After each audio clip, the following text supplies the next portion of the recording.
to be back on our 1-year anniversary. This is a critically important occasion for us all to be returning to revisit the very difficult work that we did.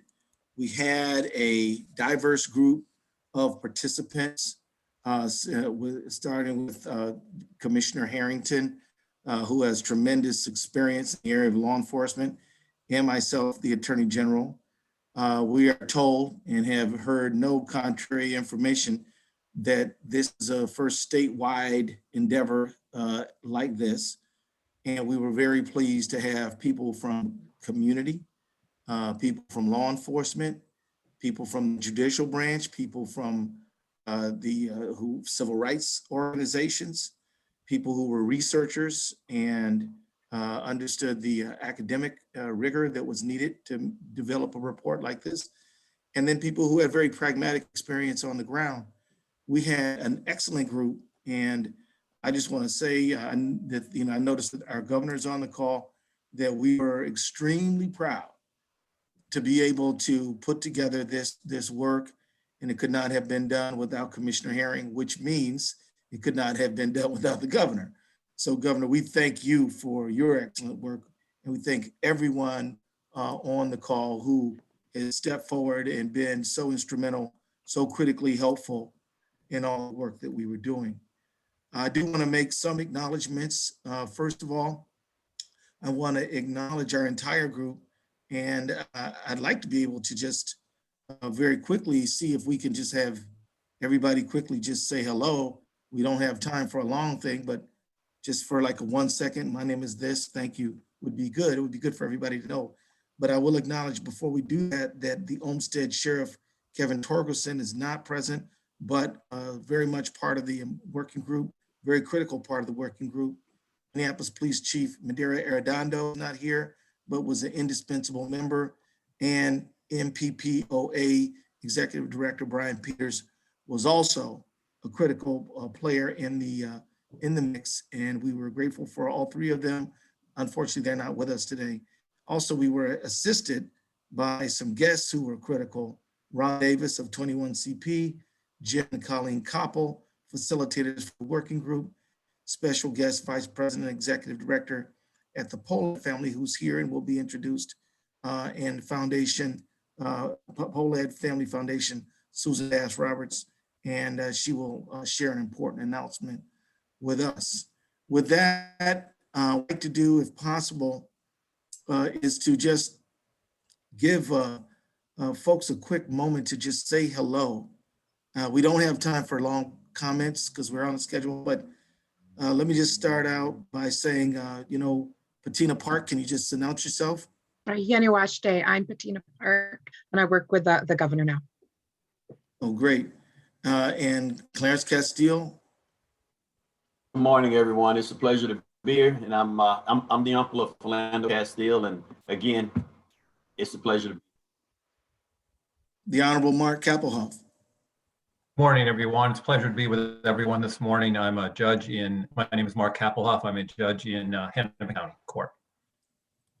Dr. Artika Tyner. Good morning. I'm honored to be here. My name is Dr. Artika Tyner. I'm the founding director of the Center on Race, Leadership, and Social Justice at the University of St. Thomas School of Law. And Chief Matt Gottschalk, who looks like he's on the job right now. Good morning, Governor, AG, and working group members. Thanks. My name is Matt Gottschalk. I'm the Director of Public Safety in Corcoran and also representing the Minnesota Chiefs of Police Association on the working group. Thanks, Chief. And County Attorney Mark Rubin. Good morning, everyone. It was an absolute honor to be a part of the working group, and I can't believe how many times over the last year, things that I learned from you and from the people who presented testimony helped me make decisions. So thank you.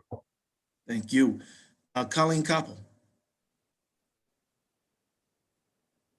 Sorry about that. Colleen Koppel with Strategic Applications International, one of the co-facilitators. Again, it was an honor to work with you. And as the county attorney just said, we learned a lot too, and we've used it ever since. We appreciate the opportunity to work with you.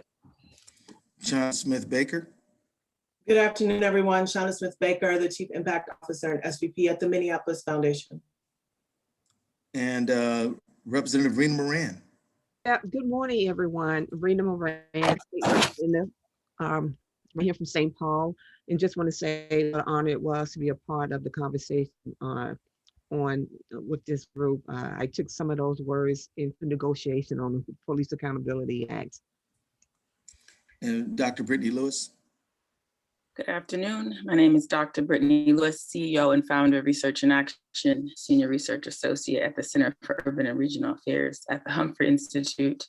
It's been an honor to work with you all. Justin Page. Good morning, everyone. Justin Page. I'm the Assistant Supervising Attorney at Minnesota Legal Aid and the Disability Law Center. Eliza Darris. Morning, everyone. My name is Eliza Darris. I work for ACLU of Minnesota. Certainly was a pleasure to work with you all. Look forward to continuing to implement some of what we came up with. And now I'll hand it over to my co-chair to introduce himself and other members of his team I see present and other folks who have helped us do the work that we have done that we're so proud of. I want to give you right now my friend and the Commissioner of Public Safety for the state of Minnesota, John Harrington. Thank you, Keith. I appreciate the warm welcome, and it has been a pleasure to work with you. We've had probably a lot more phone calls between, I think, the Commissioner of Public Safety and the Attorney General's office than probably your predecessor or mine ever engaged with. That's right. And the working group was absolutely kind of a key moment, I think, when we came together back in January of 2019, as you were being sworn in, as the governor was being sworn in, to talk about how could we start the work to reduce deadly force encounters, to stop officer-involved shootings, and stop the death of young African-American, young Native American, and young people in general in our community. So I was incredibly appreciative of your willingness to, I think, as you told me, touch the third rail of politics here. Right. Everybody told us early on this was going to be dangerous work to do, and we certainly found out that there were very, very passionate opinions about this work and about the consequences of our work. And I can't be more pleased to be with you here today. As much 2019 seemed like a real taxing year as we traveled all around the state, greater Minnesota, urban, rural communities, suburban communities, having these conversations, nothing could have prepared us for 2020. And so the year following was absolutely even more taxing and more challenging, I think, than I had ever thought we were going to. I think now how we would have been able to do this if we had COVID in 2019. We wouldn't have been able to come together. We wouldn't have been able to have those meetings. We wouldn't have been able to go out to the community and sit with them and break bread with them and talk to them face to face and hear the pain from the moms and the dads and the family members who had lost loved ones. So much of what we did would have been just almost impossible to imagine with COVID. And clearly, last May of 2020 with George Floyd's murder. I remember thinking as I watched that video that as much as we had been trying to stop just those kinds of activities, that here we were center stage on video, seeing just how horrific this could be. It still shocks me as I think about, we remember having the conversation about why we call this the Deadly Force Encounters Group rather than the Officer Involved Shooting Group. I remember thinking about that as I kind of processed what I was seeing with George Floyd. We have gone through the riots together. Many of us have been in conversation and following the riots. I was really pleased to see this working group pull together to be the vehicle, the activating force, the historical record that allowed us to go to the legislature and say that those recommendations that we'd already made were already teed up, that they'd already been researched, that we'd already had the community meetings about them. And that because of that, Representative Moran and her colleagues, and Carlos Mariani and members from the Senate came together to pass a police reform bill that at the time was one of the most expansive and one of the most far-reaching bills that we had seen in the United States. It was fitting, I thought, because the work that the working group did was the first of its kind for a state to take this on, and for the state to come out with legislation that was literally at the time the state of the art. And I think we still have work to do. One of the things that we said early on in this was that this working group was just the beginning. It was not, we were not going to put a book together that could be put on a shelf and it was never going to be seen again, that this was going to be the beginning of a process of change. And I can tell you that there's been no bigger advocate for change, both in terms of criminal justice reform, or just in terms of societal changes to bring us to an equitable society, than my boss, Governor Tim Walsh. And so I'm going to turn it over to Governor Walsh, the 41st governor of the state of Minnesota, a man who really needs no introduction, U.S. congressman. And although I prefer thinking of him as a football coach and a high school teacher, because oftentimes in our meetings, the flavor of someone who has stood in front of students and is helping them understand complex material comes out in the way that he presents incredibly complex governmental affairs to the cabinet and to the community. So without further ado, Governor Tim Walsh. Well, thank you, Commissioner Harrington and Attorney General Ellison, and each of you. Thank you for the kind introduction. I do believe in teams. I do believe in collaboration, and I do believe that's the only way things get done. I'm here today just to give a heartfelt thank you to the work that's been done here, both as governor and then as a citizen of Minnesota. A thank you for the very difficult conversations. I hope people understand putting this group together, and as Attorney General Ellison said, this may be the third rail. You brought your authentic selves into this work, community leaders, experts in the field, law enforcement, and who have to make tough decisions in split seconds every single day. And this was a group that had the foresight to understand that this was not going to go away on its own. We were going to have deep conversations in Minnesota about our past, about our racial issues, and where they intersected with people's lives and security. And I, for one, am grateful. There's so many on here to thank. A special thank you to the Minneapolis Foundation, the Pollard Foundation with Susan Bass Roberts, who I would say also understands the holistic nature of the work you did, has been instrumental in helping us on housing stability issues and tracing lines to economic security and educational attainment and all of the things that make up people feeling and being part of their community, seen, heard, and valued. That work goes on, and I can't tell you how grateful I am.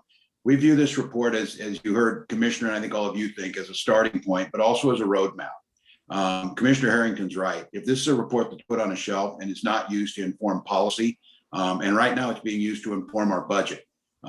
There's grants in here for trauma-informed work.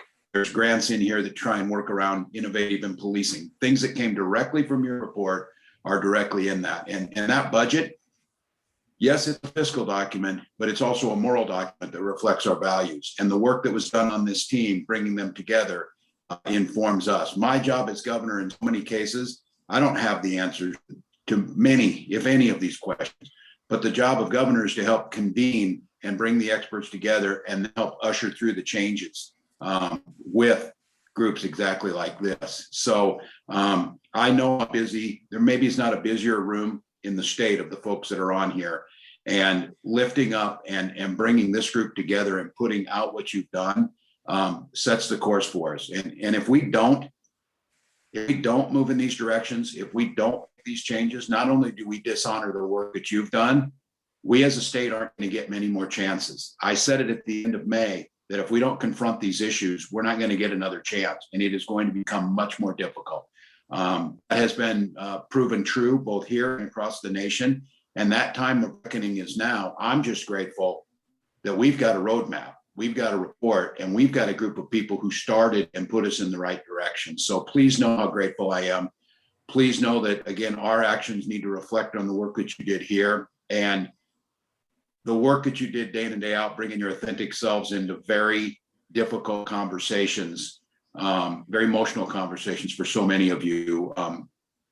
I'm grateful. Thank you for trusting us with those stories. Thank you for trusting us with what you're going to do. So I'm going to have to hop off now. I'm going to go over and tell you when you're going to get your COVID shots. You can plan out the rest of your next few months, everybody, and where we're headed. And I can tell you the way this looks on this, that I hope all things go well, that I will receive an invitation to Clarence's famous barbecue and neighborhood gathering. And we should be able to be there all together without social distancing. So I truly appreciate it. That's awesome, Governor. You definitely got that. Thank you, Clarence. Attorney General, Commissioner, thank you all, and have a good rest of your afternoon. Thanks, Governor. We appreciate you being here, and thank you for your hard work and everything you're doing. Thank you, Governor. Appreciate it. Well, now, I'd just like to say, just in recap, just for folks who are listening, a little bit about how we got here. I want to just, again, thank and acknowledge the role of the working group members. All of you were absolutely indispensable, brought your authentic selves, as the governor said, and all the testifiers as well. I think, Commissioner, you and I can agree that a lot of the testifiers came with their authentic selves. They told their stories. They were listened to, and we heard from a wide range of folks. I also want to just thank the public. There were some folks who came to every single meeting we had, no matter where it was, and they did it because they care a lot. We had 4 hearings. We had 3 listening sessions. We put in a lot of hours. We went on some really long drives. It was good to do so. Mankato, Cloquet, Bemidji. It was a good thing that we did those things and got a diverse group of opinions on the work. And again, as I mentioned and Commissioner mentioned, and the governor mentioned, we come from diverse backgrounds. We came together and we didn't agree to agree, but we did agree to stick together and keep on working together. We were able to do that. A lot has happened. We still don't agree on everything, but we agree on this, that we should work to reduce deadly force encounters with law enforcement, and agree that that is a noble goal, that is a just cause.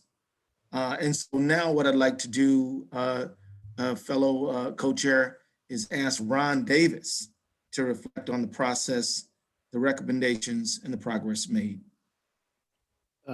Thank you, General, and good afternoon, everyone. And the governor already left. I was going to want to applaud him and the commissioner and you, General Ellison, for your leadership along with everyone else. If I recall, when we first met, I shared with you that it was my thought and belief, and like you said, has not been opposed yet. This was one of the first efforts that the state has taken to put together a working group of this nature. And at the time, we also talked about that there's always not crises, and we've dealt with tragedies before, but you and the commissioner put this together before and not in response to any specific tragedy as much as the issue itself of being of great concern for the great state of Minnesota. And as a result of that, we had the ability to really spend time to listen, to learn, to argue, to debate, to agree, and to really be able to come without, not in the midst of a crisis, but because of the, as you mentioned, the honorable goal of trying to reduce deadly encounters. What I think you have done is you set an example. I work with agencies all over the country. As you know, I was the executive director of President Obama's task force on 21st century policing. I spent time in the Obama-Biden administration working with agencies. And what you demonstrated is what's most needed right now. We look at too often our polarized country as we're still debating and arguing and talking at each other versus talking with each other. You gave an example of how a group of people that are so diverse can come together and build consensus. Those recommendations, because they were built in collaboration and consensus, now have impacted legislation from your state to Illinois. It has impacted policies all over the country. If you look at it, even the President Biden's platform and the things he's looking for, many of the provisions he's outlining is also things that we outlined last year in this report. So it is setting not just an example of what collaboration looks like, but it's also providing some practical solutions that the country can embrace. I think you're demonstrating that as we are dealing with the issue of reimagining public safety as we're trying to redefine the role of police in our democracy, that you've provided a roadmap on how to engage. And I'll say this as a 30+ year law enforcement officer. The way you did it makes so that law enforcement becomes a part of the reform and not just a target of it. That the community becomes part of law enforcement, and it's a community-led process that you guys have initiated so that we can reconcile, we can heal some of the wounds of the past. It is Mandela who said it best, only the truth can put the past to rest. And when we were debating and arguing, there were many days in which the truth was put on the table. The authenticity was amazing, the truth put on the table. Sometimes, as we always say, the truth can hurt, but selective ignorance is fatal. And what we did is we avoided that selective ignorance. So I applaud you. The impact of this is still yet to be fully actualized and realized, but already just the process, the collaboration, the mutual respect, the practical solutions have really demonstrated what we should be doing, not just in the state of Minnesota, but as a nation. And so you should be extremely proud of the work. It has been an honor for me and my firm, 21CP Solutions, to be a part of that. And I look forward to where you guys are going to go next. Thank you. We could not have done this without you, Ron. And we're all in your debt, and we all appreciate you helping getting us through the tough times and the good times. And so thank you. Very gratifying to see you. And of course, Ron, you worked closely with Jim and Colleen Koppel, who were wonderful facilitators and helped move the conversation along, didn't let us get stuck or bogged down, gave proper time and attention when it needed that. And so let me hand the microphone to Jim and Colleen for a few reflections. Thank you so much. Jim is actually in and out facilitating another national initiative called Act Now, which is building on how we bring law enforcement and communities at the grassroots together to have the kinds of meaningful dialogue, listening to each other to get through this reimagining policing process. So I'm going to speak on behalf of both of us. As Ron said, we had the privilege of facilitating President Obama's task force on 21st century policing in 2015. And for us, that was probably the culmination of our professional careers in terms of bringing together such a broad spectrum of people to really develop consensus around what needed to happen based on what grew out of Ferguson and other events. We have to say this experience of working with this team of people is equivalent and maybe even exceeds it in that this is such an intensely emotional and difficult issue to deal with. The level of respect that each member of this task force brought to the process of hearing each other and hearing the testimony was so genuine and so powerful. And I just have to say, personally, we were both extremely affected by the testimony that we heard from community members who had lost loved ones, a greater understanding of the concerns of indigenous populations, our tribal members, of people with disabilities and mental health issues. It really broadened and deepened our understanding of those issues. And so as this roadmap rolls out, we've referred to it and we reference it and we use it in all the work that we're doing going forward around police reform in this country. And we just want to tell you how much it meant to us to be a part of the process and how much we appreciate what you've done, the co-chairs, in terms of providing a leadership for this kind of an initiative, and hope that other states have the courage to tackle it and take it on. Thank you. Thank you, Colleen, and please give our best regards to Jim. And so now what I'd like to do is just hand it back to you, my fellow co-chair, John Harrington. There we go. Always the tricky part is figuring out where the mute button is on which system you're on today. So I finally found it. So thank you very much. And Ron and Colleen both, I want to acknowledge. I had no idea how much work this was going to be when we started. And I had no idea how difficult getting us all to even just come to kind of some common ground and common terminology was. I had watched sort of as everybody else had the 21st century policing initiative sort of from afar. I hadn't been involved in that directly. And so it looked really simple on TV. And now I know just how much if this was hard, I can only imagine what that was like. So, but I really do want to say thank you to both of you and to Jim also for the hard work that you did. And I think you really did lead us in a process. And it's a process, frankly, that's still going on. A lot of us are still having those conversations. We're still in conversation and relationship together now. And because of that, I've had phone calls with Eliza, and I've had phone calls with Patina, and I had phone calls with others that were at the table. Some because they were working group members, some because they were people that came to the table to express their concerns. And that would not have happened without your facilitation and without your setting the table. So I want you to know how much I appreciate that. As I mentioned, part of the result of this, and I didn't know when it was going to happen, but I was delighted when it did finally come up, was that we actually did get legislation passed. We had been committed to this being a working document that was going to live and breathe and actually see actual policy change. And what we saw was during the summer, unfortunately, in the aftermath of George Floyd's murder, what we saw was the legislature coming together with a very simple commitment. Governor Walsh was absolutely crystal clear. We were going to make change. We were going to be engaged with the legislative body to make the changes that George Floyd's demise just highlighted, that they were absolutely acute and needed to happen right away. So I want to thank this working group, but also want to thank just a number of people, and I can't mention all of them here, but the legislative bodies that came together and were willing to talk. We work in divided government here in Minnesota. So we have Republicans and Democrats, and we have different bodies here, and as a consequence, sometimes they don't speak to each other as nicely or as comfortably as I would like, or as many would like. And around this topic, the working group's recommendations were the starting point. I remember getting a call from Senate Majority Leader Gazelka, who was reciting chapter and verse from the working group's recommendations, and had the same conversation with Melissa Hortman, the Speaker of the House. They knew the work we had done. They were able to articulate that the homework had been done, that they were not in a position where they needed to host hearings and call for witnesses and bring in the subject matter experts, because we had already done that work.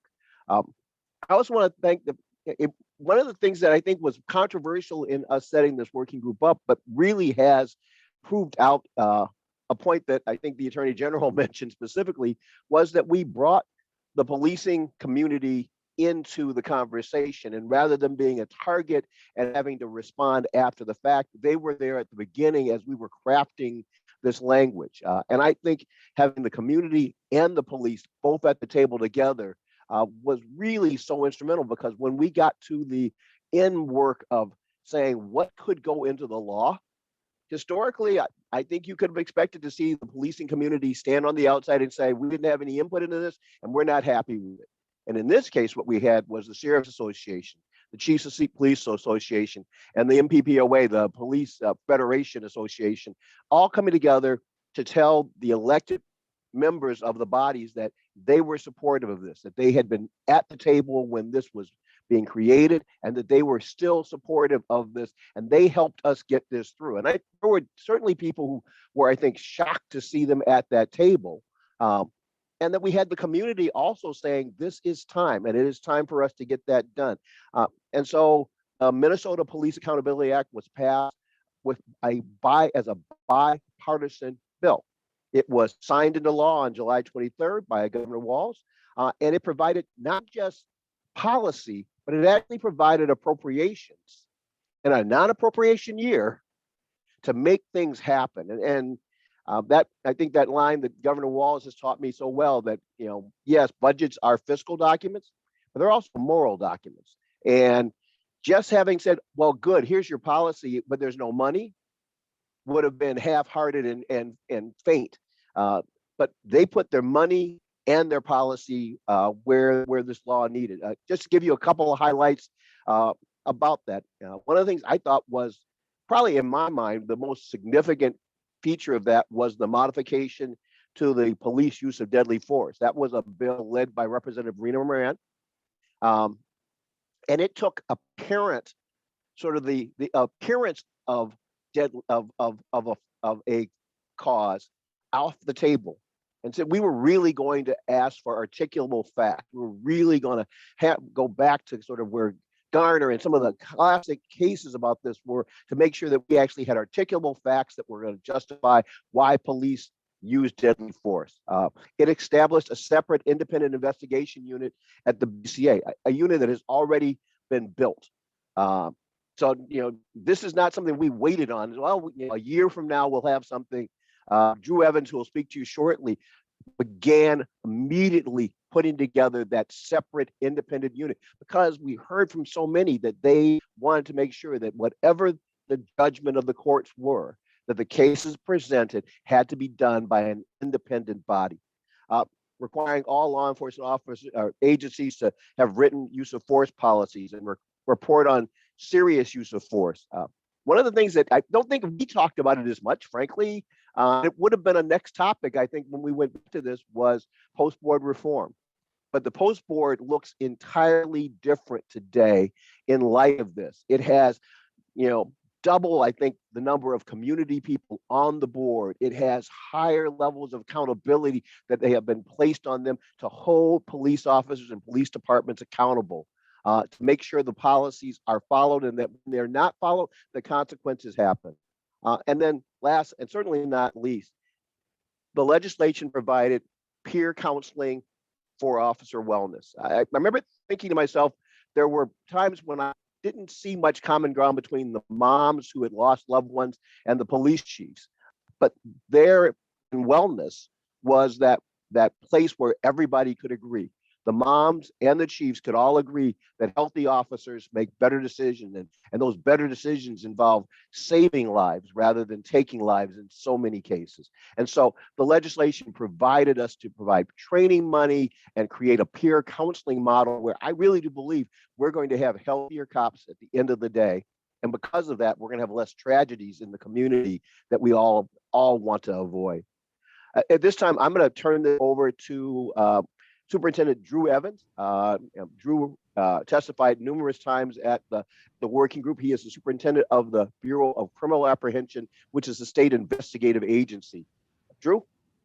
Thank you, Commissioner, and thank you to all the working group members.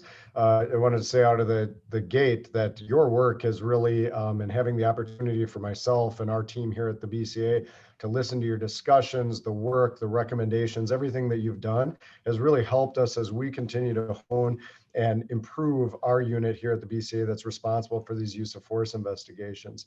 As the Commissioner noted, the legislature provided a funding for the independent force investigations unit that your working group really outlined, and from everybody on this working group helped us form what that looks like. And for us, just to give you a quick update, as the Commissioner noted, we started right away. And this group is led by a special agent in charge and an assistant special agent in charge that came internally, that have expertise in these types of investigations, and that we really have a lot of confidence in, that will form this unit in a way that will really be a unit that is unique in the country and focuses on force investigations, and then also for us, criminal sexual conduct cases involving peace officers, which the legislature asked us to do. We also have 12 senior special agents, which for us is a higher classification of agent to really attract and draw the best of the best for this type of work, that will be stationed all over the state of Minnesota. We've selected 6 internal candidates that have expertise in homicide and other complex investigations. And then we went to the outside for the remaining individuals. And we're currently in the process. I hope to give an update at some point for all of you, 5 additional individuals that we're hiring right now from a variety of backgrounds, from expertise in criminal sexual conduct investigations to different state entities from outside of Minnesota. And really our viewpoint on this when we're selecting this unit is we really want to make sure that we're looking at everything we do, both taking what we do well today and then also taking new viewpoints from new individuals coming to this unit for really the right reasons, knowing they're going into this unit to conduct these types of investigations going forward. We also have 2 dedicated criminal intelligence analysts, firearms examiner, a transcriptionist, the public information officer that will work with us directly on this type of work specifically, and then digital media experts due to the really significant volume of evidence that we're dealing with in these investigations, from body cameras to video at locations to electronic evidence. As the commissioner noted, that unit is up and running based on your discussion and recommendations and the input that you've all had. They're physically even located within the building I'm sitting in here, headquarters, outside of our investigations unit. And the important part for this, as we talked about in this group, because these cases are so complex with so much information and so much to do, the rest of investigations will assist as needed, but that every single use of force case will be led by one of these 12 senior special agents across Minnesota, and they will be the case agent overseeing all aspects of the investigation moving forward for the prosecutors that we work with who review these cases. Is another part of this unit and part of the work that is a little bit outside of what you do, but we worked with Ron and his team at 21CP to undergo a continuous improvement project related to our work in this field. Really, as you know, part of our work in this, we need to make sure that we do a deep dive in the work we've done in the past, our policies, procedures, and really examine everything we're doing, because we can form this unit, but if we aren't taking a significant look at all we're doing to improve what we're doing going forward, then it could be not as good as it could be for this unit. And as part of that, just because some of this was discussed with all of you, I think, around this unit, we'll be in the process. Part of those recommendations are to create individualized staff training plans for the people in this unit, really looking at all aspects of these investigations, from the training to doing the actual work, to thinking about topics such as cognitive bias to ensure we're independent, open-minded in our cases, racial bias that all of us go under from all law enforcement across the state, but working with that unit to other investigative practices, et cetera. We're also working on things, one of the recommendations, and I think that this would align with the work you're doing, was to think about ways to ensure that if an agency wants to move forward with an administrative investigation because they see problems with the work of the officer involved, that they can proceed more quickly. And we'll work to streamline that process so we don't disrupt our investigation, but at the same time allow the agencies to do what they need to do. We also outline our interaction with the rest of the organization here at the BCA. We also are looking at quality control mechanisms really early on, even before this process started, but the discussions you've had have allowed us to even hone in more carefully on what we do. That unit goes through a very detailed review process of all of our investigations while the investigation is ongoing, because I think as some of you on this call that have reviewed and gone through these cases, they're so voluminous, so many moving parts, so many different players that are involved, from the prosecutor to our investigators to the agency, to really be sure that we're crossing every T and dotting every I. And that team's been undertaking that from there. We also have a 60-day goal for all of our cases to turn them around. The case needs to be complete. It needs to be thorough. So that timeline is going to change and grow and shrink. But our goal is to get them within 60 days to prosecutors for review. And as part of that, we've implemented for a while now the early communication with the prosecutor, the regular communication with the prosecutor, and the ongoing communication with the prosecutor, so that when we hand off the file in its complete format, they're already have an understanding of the case file, so that it shortens their timeline for their review, so that the community and our citizens can get answers as to what direction that case may go. We're also working on updating things such as really to ensure with this unit that we have implemented a new conflict of interest policy for our own agents. So if they have a relationship with one of the agencies and or the people involved in the critical incident, that we have a formalized process in place now as to how we resolve that conflict, how we remove that agent from the case, and how we elevate that through the organization to ensure that there's and really to build on community trust in these investigations and address some of those concerns. And lastly, that these come together, that we are working for ways that we often, as our organization at the BCA, played a support role criminal investigations, whether it be our laboratory or Minnesota Justice Information Systems, our investigations that we're conducting. And so oftentimes in some of the communities, people didn't see the BCA on a regular basis. Minneapolis and St. Paul are a very good example because it was really much support work. But now doing these investigations in those communities, we've recognized there needs to be greater community engagement with the BCA, with community organizations, civic leaders, really in those organizations, so they understand who we are, what our role is, and going forward. And that is one of the things I've shared with you before, but it will transition to the commissioner's next piece, is that we hired that family or victim family and community services coordinator for the BCA. And she's been instrumental to a lot of our work that we've been working on. And she's really done an excellent job connecting with community partners, connecting with a number of different organizations to help inform our work and look for areas to improve in what we're doing. And so that engagement is ongoing. And what has been so valuable for us in many ways is that those interactions with family members, with community members, help us identify gaps or blind spots that we may have that we can bring back to our team and that we can work on those going forward. One of them that was identified early on in working with family members, and I think you heard from this in your work, was that family members struggled financially, that regardless, and these cases often didn't qualify for our Victims Reparations Board in Minnesota due to the circumstances. And she heard this over and over. And so she brought it to us, brought it to the commissioner's team, as well as looking for ways to help with funeral expenses and look for different ways to provide mental health counseling to these families that are impacted by these deadly force encounters. And so that was moved forward as a recommendation to our commissioner here for it to be funded. And that was developed a Minnesota Heals proposal that also includes wellness pieces for police officers as well, recognizing that we really need to take a holistic approach to these situations, addressing trauma and other items that are associated with these deadly force encounters. And so she was also placed in a position within this organization. We're a fairly large organization in many ways at the BCA, but her line of communication is directly with that special agent in charge, the deputy superintendent of investigations, and myself. I talk to her on a regular basis so that she can flag issues and really help us grow and create better trust, transparency as an organization moving forward. And so those are just a snapshot of some of the stuff that we're working on at the BCA, and so much of it's been informed by your work. So I thank you and all the members and your diverse viewpoints, as both the Attorney General and Commissioner noted. It really helps us stay on that path to becoming an organization and remaining an organization that has great trust across the state of Minnesota. So with that, Commissioner, I turn it back to you to talk about some of the proposals.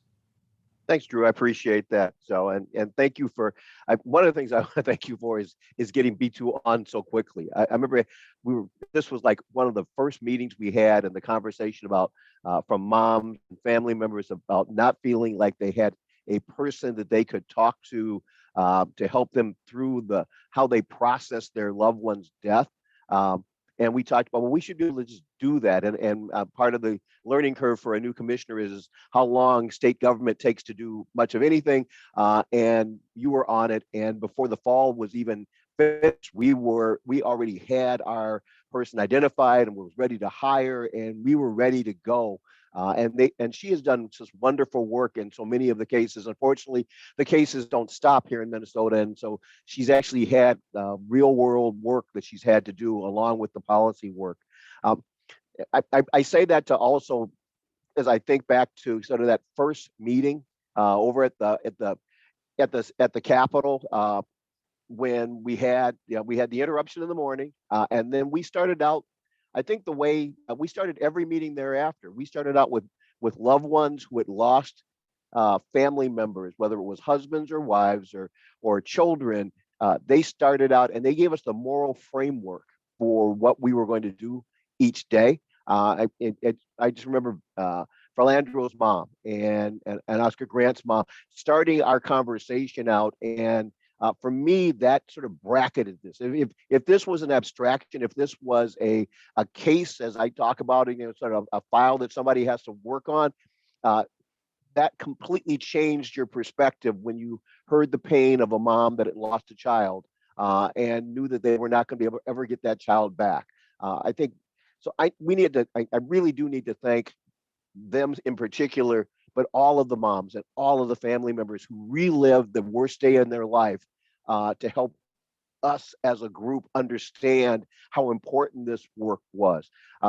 I've talked a little bit about what we did in terms of the legislative process that came out of this, but I want you to know that, as the governor has said, and I think we've all said repeatedly, this is supposed to be an ongoing work project. This is until we don't have these anymore, we need to keep working on every item, and we need to keep learning from that.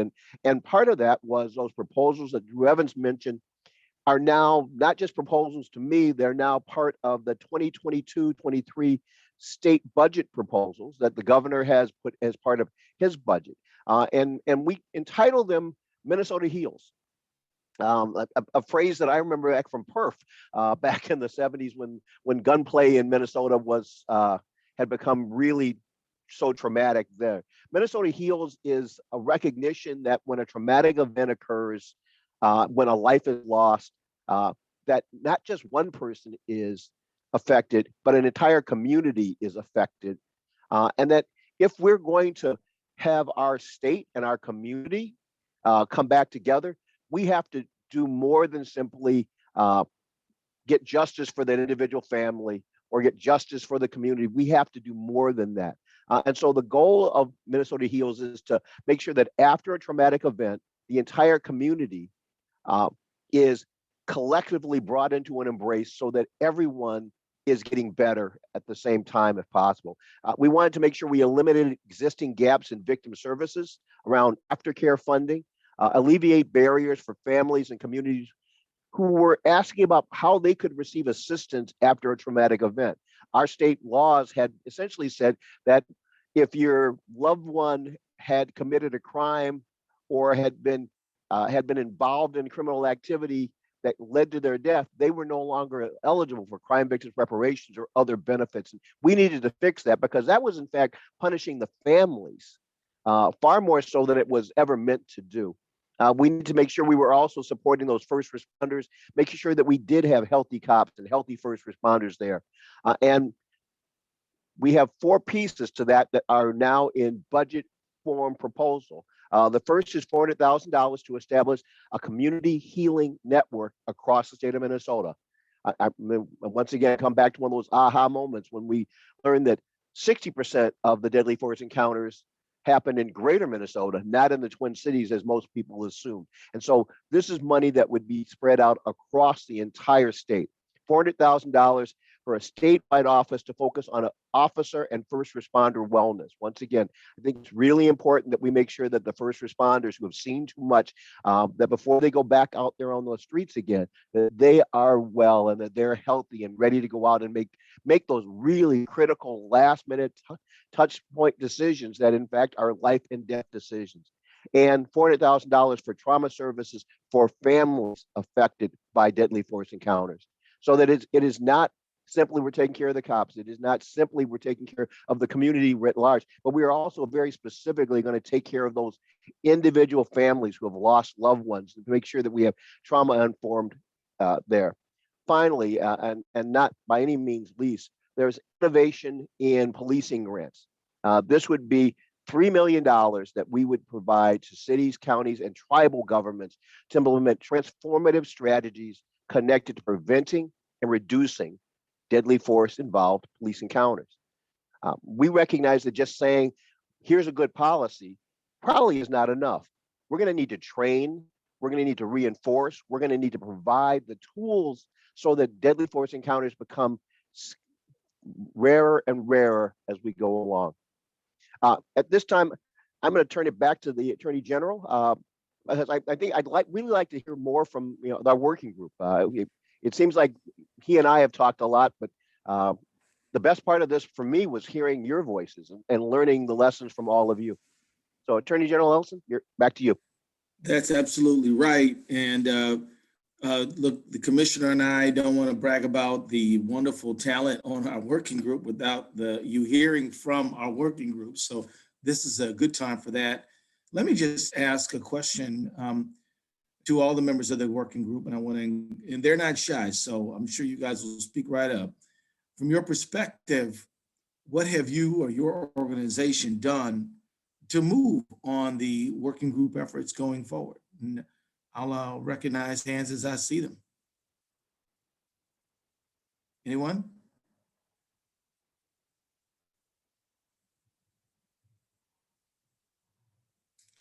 And also, if you would, feel free also to talk about your experience on the working group and what you hope to do with that experience going forward. So I'll recognize Chanda Baker-Smith.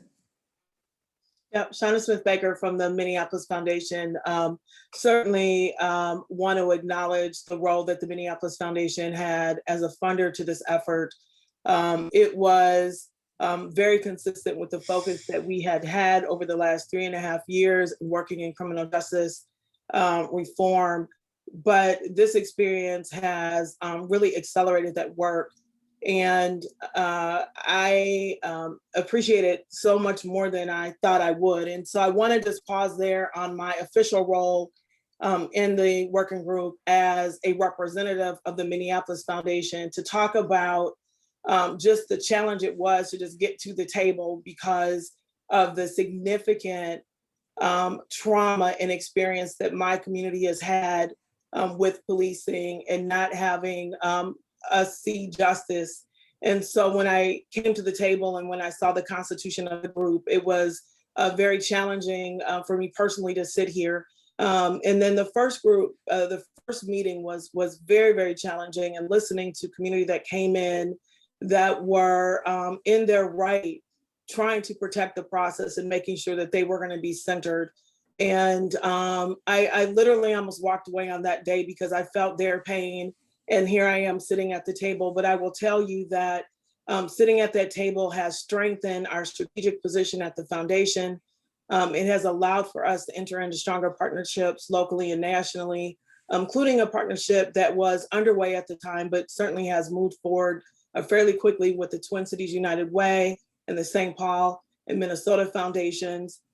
We have an announcement coming soon on a partnership we will have with NYU and the policing project there for us to continue to push on policy and systems change and understand what it is that we need to do more concretely in our work.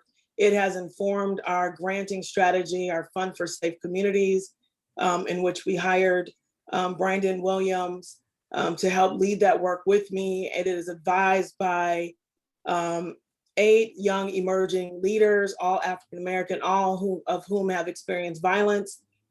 Many of them have experienced direct, both positive and negative experiences with the police, up to a police-involved deadly encounter with one of their family members.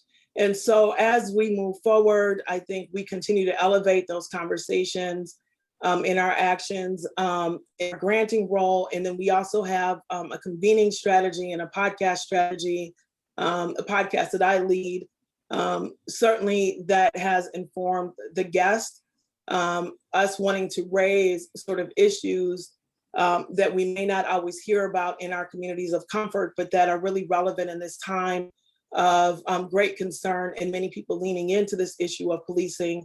We want to elevate where we can, both the human side, the stories of families, the stories of systems players, and for us collectively to talk about how we move progress. The last point I want to raise is that the report that came out last year has been extremely helpful post George Floyd, when many of our donors and community partners and businesses wanted to activate and they weren't quite sure how they would do that. And so it has become a go-to document for me to say, if you want to involve yourself in systems change, here's a document that can guide your decision. There are a number of ways for you to weigh in. And so if you don't agree with this, go over here and do that. And so greatly appreciative to be a partner in this project, a funder to this project, and a learner in this effort. Thank you. Thank you. And Judge Kappelhoff. Thank you, Attorney General Ellison, and thanks to all the working group members. I have to just say at the outset that it's been a true honor and a privilege to work with all of you in this effort. It's really a tremendous and diverse group of dedicated public officials, community members, experts, and we pulled together, and there were some tough conversations, in fact, necessary conversations. And I want to give credit to all of you. It's really been a pleasure working side by side with all of you on these very, very difficult issues.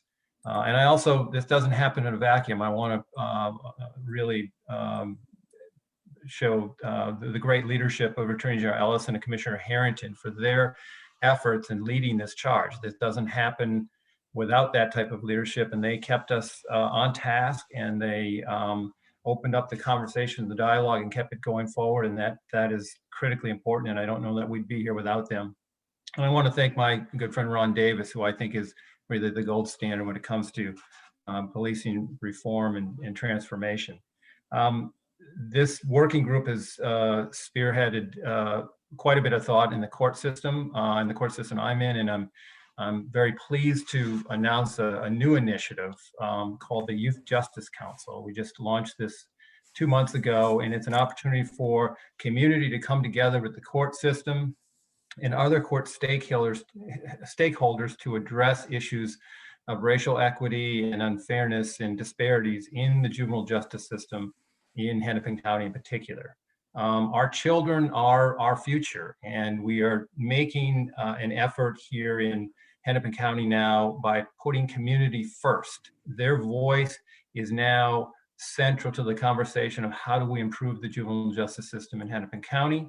They're invited to the table. In fact, they're invited to lead the conversation, and that's what they've done.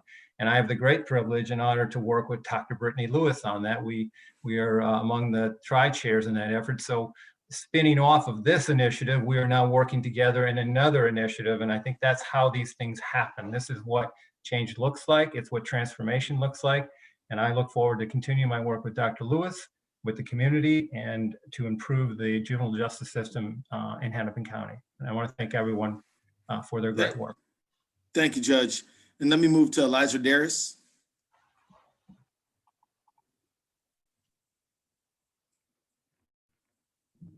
And thank you, Attorney General Keith Ellison, and to all who are participating in this process. We all know that it was arduous. We always didn't agree on every last single point, but we made sure that we vigorously discussed many of these points in order to come to, points of agreement, despite how difficult it was.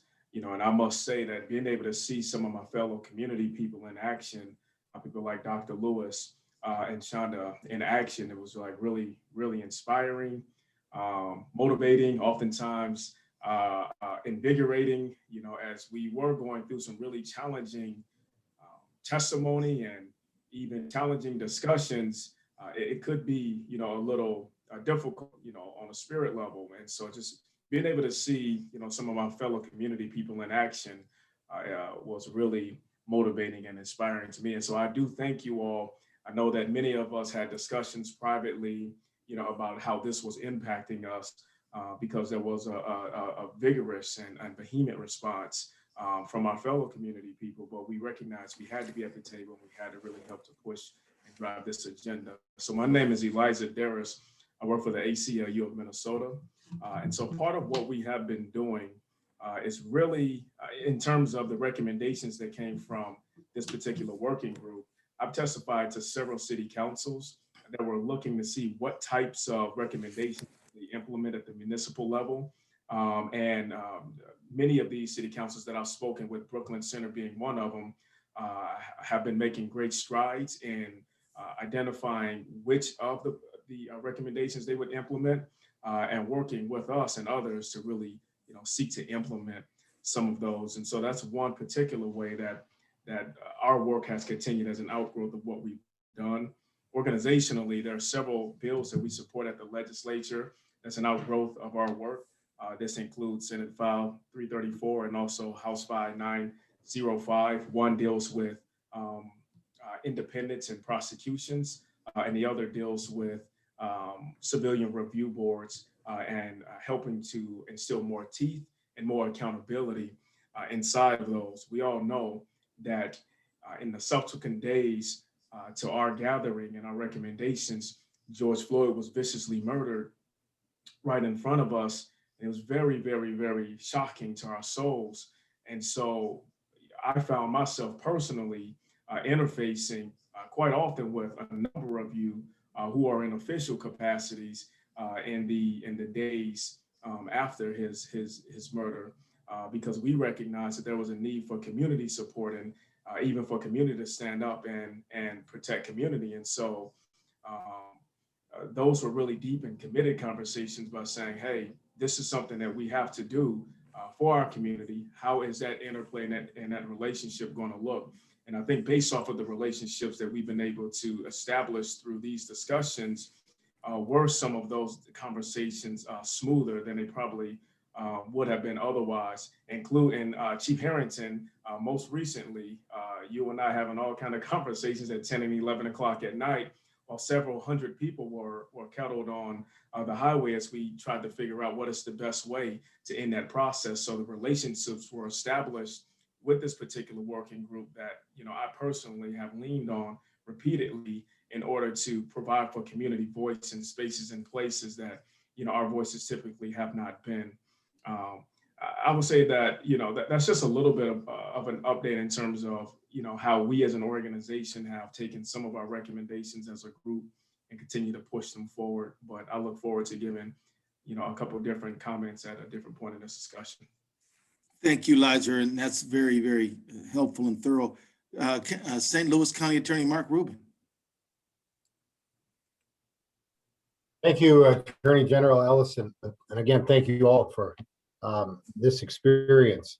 One of the things I really took away is we identified the mental health issues in our community and how law enforcement officers needed to be trained to address those issues when they get into a deadly force situation or an encounter. In about the 18 months during our meeting as a working group, and then in the year after, I've either reviewed or signed off on 5 officer-involved shootings in St. Louis County. And interestingly, of those 5, 4 involved individuals who 2 killed themselves, 2 actually did take their own lives. 1 was going to, but then changed his mind and aimed the gun at the officer. But 4 of the 5 involved people with mental health issues wanting to take their own life or wanting to have their life end. So it was just really powerful for me to, as I review these cases, to think back on what I learned and what we learned as a group on the prevalence of mental health issues and how we got a responsibility to train our officers to be better prepared when they come upon these situations. I want to also just comment on what Drew Evans said. The BCA is evolving and doing a marvelous job on these cases because they've worked with me on all these cases, and the early involvement has been critical. Because one of the things we talk about is how long it took for these cases to be decided upon by the prosecution. We're able to turn cases quite quickly because we work with the investigating officers, with the BCA early on, and when we get the case, we can start processing and review. So I can't thank the BCA enough for the tremendous evolving leadership and the ongoing contact, which really involves transparency and high accountability. So those are the 2 big things that I just wanted to emphasize. Well, thanks for mentioning those things. One of the things that really hit me is that nearly half of the people who are involved in a deadly force encounter with police were in a mental health crisis. Yeah. We've got to be able to respond better, and that has got to be something we all think about. And Representative Rena Moran. Rena Moran, representing St. Paul. So I just wanted to share that how honored I was to be able to be a part of this group, to be able to listen and to hear different individuals from across the state of Minnesota. I was really taken aback by the parents or the relatives of loved ones who had lost a loved one due to police encounters, and they're persistent to just show up no matter where we were, to have their voices heard and not let the memory of their loved ones fade away. And so as a legislator who strongly believe that policies and laws create practices that we see back out in the community. And as a legislator who want to work on laws and policies that we can see as more fair and just, it's directly what I saw come out of this group of meeting, the conversations, the relationships, and the recommendation. And so when I had to be a part of a negotiation team to work on police accountability after the death of George Floyd, and found myself in those conversations, it was the words that came from this group, the values, the principles of sanctity of life, that I was able to take into those meetings and conversations with my Republican colleagues. It was the concept and the principles around human rights that I was able to take into those conversations with my senators, who sometimes seem, who worldview or how they saw this tension around police and killings of Black members of our community so differently. And so we was able to, and the relationship that I built with Brian Peters, that was helpful, who was a member right here in this committee. Relationships, having those relationships was important as I took those conversations and took those words around the sanctity of life and trying to change the language in the use of force, that language around a apparent threat, and how that language that is so subjective, that is just really too subjective to keep it in that use of force bill or law. And so this work and the work that you do, that I recognize was not easy, it's not comfortable. We don't all agree, we don't all see things that, alike and the same, but we have to come together and sit down and have these conversations.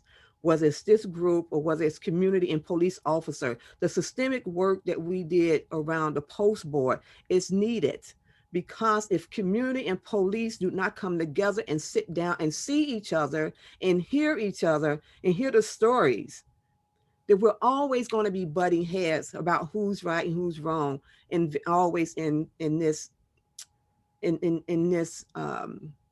world of being divided. We can't change the world not being at the table together. We cannot change the system if we're not at the table together. We cannot change and create stronger laws and policies if we're not at the table. And so I just thought I would share that, because it was a difficult, very difficult. We put up 18 provisions as legislators. Our People of Color Caucus put up 18 provisions because we wanted the Minnesotans, we wanted the world to see the breadth of what we needed to do. And I'm sure that's more that we could have still have done.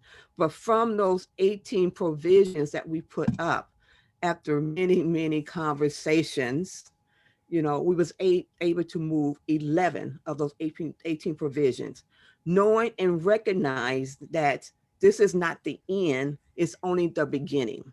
And there's still more work that has to be done. And we have to start somewhere, because no solution means nothing. We cannot say no to something without having a solution about how we move something. And so, to be very clear for folks, it was a great first step. We have very, very good first steps. And now we have to continue to build on that, right? And it's going to take community and law enforcement to come together, to see each other, to hear each other, but also know that we are doing this through the lens of sanctity of life. All people's lives are important, whether you're a police officer and you get up, you go, and you're able to go back home to your family, or whether you are the person that a law enforcement encounters, that they arrest them, they put them in back of the squad car, they give them a ticket, they go to jail, but they also get to live another day. And so I just want to thank this group for having those principles at the forefront, the sanctity of life and human rights, to really create the boundaries of how we was going to do this work. Because when I was able to take those words into those meetings with law enforcement, with my senators, it clicked. It clicked. It wasn't easy. It wasn't an easy click, but it happened. And so let's continue to do that work to create better outcomes and make sure that we are saving lives and people have an opportunity to go back home. But we also have laws and policies on the book that is about accountable, because we all have to be accountable.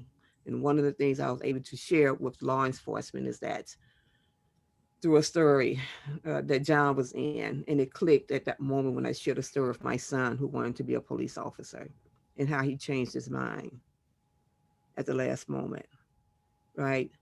That bringing our personal lived stories is so important to changing minds and making a difference and creating a change. And so let's just keep doing it, you guys. This work is hard, but at the end of the day, as a lawmaker, we have to have the policies align with our values and where we want to go, and to ensure that everyone's life is important. Thank you. Representative, thank you. And by the way, everybody should know that we're talking now, you just heard from the chair of the Ways and Means Committee. Now, when she started this work, she wasn't chair of the Ways and Means Committee. Now she is. And in case you don't know, that's like a really big deal. So congratulations. And now I'll turn it back, not seeing any other hands, I'll turn it back to you, Commissioner Harrington, who can lead the conversation on the way forward. So go for it, Commissioner. Thanks, Attorney General. I do appreciate it, and I am also mindful of the clock. As we said, part of our job was to keep this thing moving. So I'm going to quickly pivot here to next steps. And I think one of the things that I recognize is that we could not have come together if it had not been for Governor Walsh, the Attorney General, being willing to sort of allow us to have the space to do this. All of your organizations had to permit you to leave work and come together with us to be able to get this work done. And so I appreciate both of those, but I really need to highlight one group in particular who normally wouldn't have been at the table, and that's the group of philanthropic community. And Chanda Smith-Baker, who was one of our working group members, a lifelong resident of North Minneapolis, but is also the senior VP for the Minneapolis Foundation, came to our table. She helped fund our table. She really hosted us. We broke bread in her building on a number of occasions. And so I'd like to ask her to talk about sort of where she sees us going from here, and what the role philanthropy has as we continue to move this work into reality. Yeah, thank you, Commissioner and Attorney General, for acknowledging. It is something that was quite unusual, even for the Minneapolis Foundation in some ways, to be part of. We had a pretty robust conversation in our Impact Committee meeting that really led us to saying it was the right thing to do. And what I think is really phenomenal about this work group and what we did is that it was a strategic position that both you, Commissioner, and our Attorney General decided to take in light of many incidents that have occurred in our state and across the country. Our work group started before the George Floyd murder, and I think that it's important that we were leading from a strategic position, not being reactive, not being leading from emotion while emotion was embedded in this, but it really elevated for me and hopefully for others, the important role that philanthropy can play in catalyzing systems change work. And that while we were not able to come in and fund in the big dollar way, we were able to at least fund the work of this table. And I think being able to take those type of risk, if you will, in investments is necessary, and the time is now for us to do that. I will also really just reinforce the point of unlikely allies being at the table. It was rough. There were some we need a break moments. And I can see Mark laughing there because we had our moments, but you know what? We left it with a great deal of respect for each other. I left it with an expanded point of view. And I think those of us in philanthropy that are responsible for moving change and creating strategy, being able to do that with an expanded point of view, I think is quite critical. And so, you know, just really heads out to all of us that stayed through the hard stuff to realize the importance of the unlikely fellows coming together. This is a long time issue that we have played into. We know that the issues did not start with the videos that we have seen across the country, that this is a long-standing crisis really that our community, specifically I'll speak for the African-American communities and the indigenous communities and others, communities of color that have been interacting with police for a long time and saying that we need to do something different. And so now we're in a difference-making space. Post George Floyd, we have more opportunity, more eyes, more commitment. And I just want to fully express that this is not the time to let up, that as we approach the 1-year anniversary of George Floyd, it could be easy to say that we responded in the moment, that we made some changes that allowed us to be in the game. And now this is really an invitation for people to stay in the game and continue to make systems change investments, that they can look at our report if they're not sure where to put their power, their influence, certainly help move more of the recommendations that have not moved forward. That is a place. Putting dollars into community-led efforts is another place that I would hugely recommend. So philanthropy is a critical player in systems change work. I'm so glad to be part of this sector and very, very privileged to have been at this table. It was much more than what I expected. With that, I want to really just introduce Susan Bass-Roberts, who is a friend and colleague in this work. Susan has been in community leadership roles and strategic roles across a couple of states over the last 20 years and currently leads the POLAD Family Foundation. So Susan, thank you and welcome, and I will pass it on to you. Thank you, Shonda. And thank you for everybody who put your heart and soul into this work. We are really indebted to you for laying out the groundwork, if you will, for what all of us can do. So in 2020, the POLAD family committed $25 million to racial justice in the Twin Cities. Their commitment was a direct response to the murder of George Floyd, the uprising that followed, and a strong desire to address the deeply ingrained systemic racism in our country. The family and the foundation believe strongly in developing racial justice solutions that are community-based and draw upon a wide range of expertise, including community activists, local government, nonprofit leaders, law enforcement, and residents. But we center our efforts on the voices of people who are directly impacted by this issue. The foundation's racial justice focus encompasses 3 programs. First, rebuilding and recovery in communities that were impacted by the uprising. Second, reimagining public safety, which I'll talk more about in a second. And third, long-term transformation, as Shonda said, talked about, that creates systems level change, recognizing the complexities of racism and the need for community-led solutions to achieve racial justice. So today I'd like to talk about our Reimagining Public Safety program and an upcoming funding opportunity. When we think about this issue, we take a both-and approach. We believe that law enforcement and local government play a critical and necessary role in public safety. And we believe they need to be accountable for protecting all residents in our community, specifically addressing the over-policing and under-protection of Black communities. We learned about the state of Minnesota working group on police-involved deadly force encounters last year. And we were interested in this approach and the recommendations that came out of your work, because those recommendations really, they resonated with us and aligned with how we approach our work, as they were practical, actionable, and most importantly, your process included people who had experienced negative encounters with law enforcement firsthand. So on March 15th, we'll be releasing a request for proposals that provides funding for local municipalities and counties to improve safety and well-being such as the working group's recommendations, as well as efforts like those that prioritize, public safety for Black communities. This is an opportunity for the foundation to help move recommendations into implementation, specifically at the municipal and county levels. Some examples of what we'll be looking to fund include co-responder and community response models, law enforcement that better represents and is more responsive to Black communities, practices that reinforce and increase accountability, as well as efforts that focus on trauma and healing. We've provided some general information on our website at polabfoundation.org, and additional details will be shared when we release the RFP on March 15th.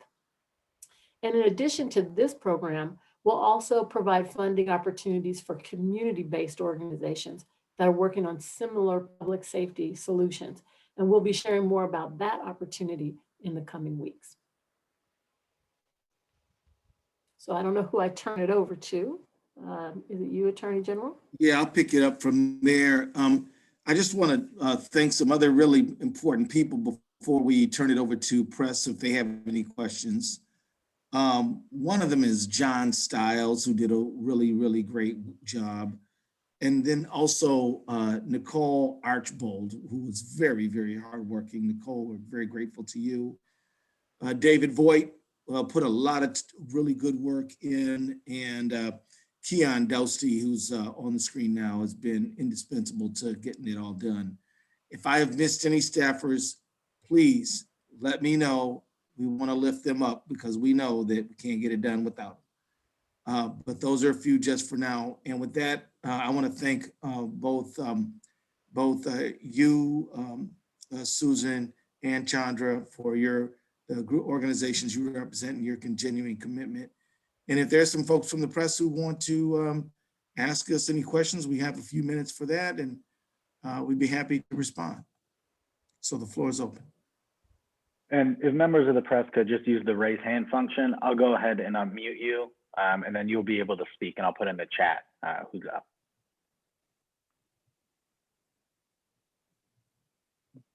Well, that's great. We pretty much covered all of it. Well, Commissioner, what do you think? We gonna stop early or? We got a question from. Okay. Yep. All right, John, you're couldn't up. get that lucky. All right, John, I think I unmuted you. Well, thank you so much for explaining all this to us and walking us through it. I mean, if you had to explain, and maybe this is best for the Attorney General, where this process, what it's accomplished, especially in the last year since the recommendations first were drafted, and then where it's going to be going for the next year as far as meetings, I'd appreciate that. Well, we're going to continue to do the work. As you have heard, there's a lot of legislative and administrative work continuing to be done. There is a lot of cultural work that's being done. The philanthropic community is weighing in, and everybody you've heard from Judge Kappelhoff, who works with the court, to others, is all working on this. Look, this is not like a football game where there was an opening whistle and then there's the clock runs out. This doesn't have a finite end. We're working on justice, and we're going to keep working on it until it's done. But I think you can expect us our group to continue to stay in touch with each other and work on the things we're working on, and to continue to pursue our agenda. And from there, I'll hand it over to Commissioner or anyone who would like to respond.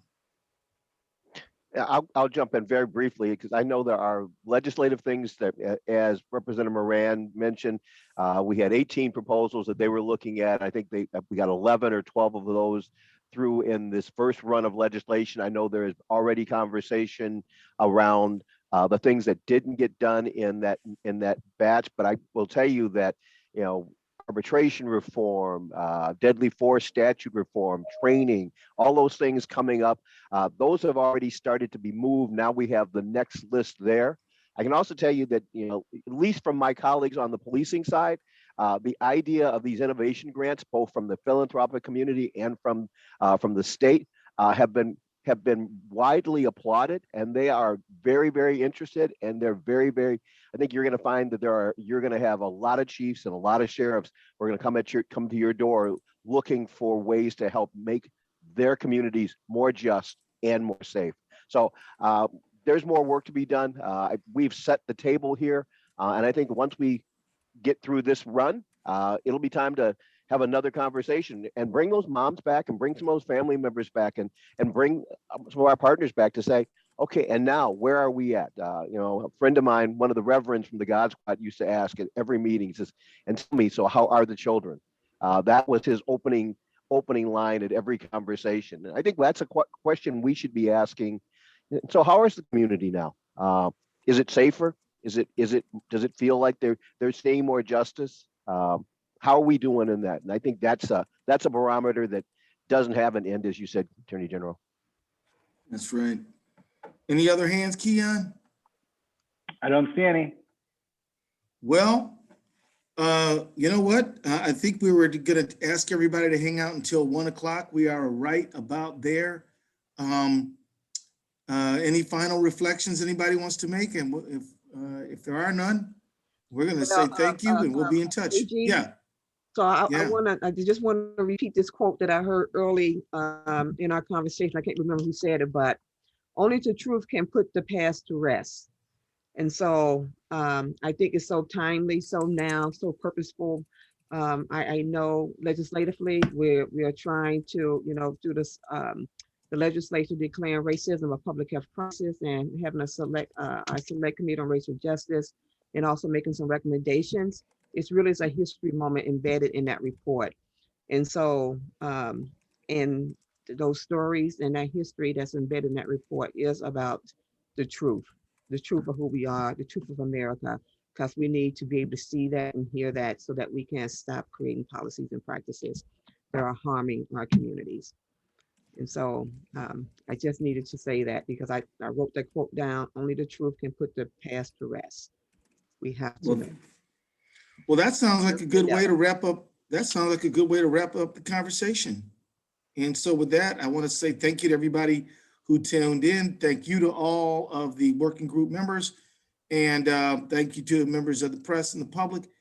And with that, I'll hand it over to John Harrington for a closing comment. I remember when our first meeting, my thought was an old Confucian quote that says, better to light a candle than to curse the darkness. Today, I'm at a place where I'm back to Margaret Mead. Never doubt that a small group of committed individuals can change the world. This is that small group of committed individuals. And I really do believe that the work we've started will, in fact, bring us a community that is, with that arc of justice, is going to be seen. And it's not going to be seen in the next lifetime. It's going to be seen soon. So I want to thank everybody once again, and thank you for being my co-chair and for being here today. But we have more work to do. This is unfinished business, and it cannot be left unfinished. Thank you. Thanks, everybody. That's it.